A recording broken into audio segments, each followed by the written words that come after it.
So this question has three parts, and it begins by defining the NAIRU, which is the non-accelerating inflation rate of unemployment. So this is a rate at which you could think of it as having a steady state in the economy.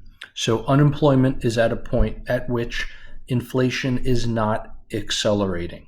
However, what the article is talking about is a point where we're actually moving beyond full employment, which means the unemployment rate is falling below its natural rate, and that is accompanied by high inflation. So what should the Fed do in this instance? Well, the Fed should then move to tighten the money supply, which in turn should raise interest rates. Okay, now that is going to decrease inflation, but at the same time, it's going to cause some unemployment, so it should bring us, hopefully, back to the natural rate of unemployment. So the blue arrow, which you can see, think of that as how the economy has moved to where it is, the point at which the article is talking.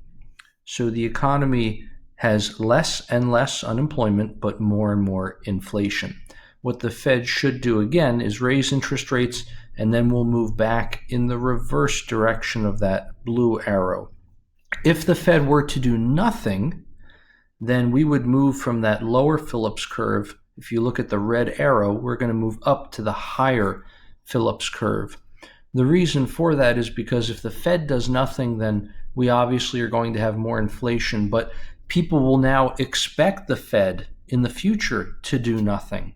So people will expect that when inflation comes, the Fed will keep its hands off the economy and allow that inflation to happen without any kind of corrective action.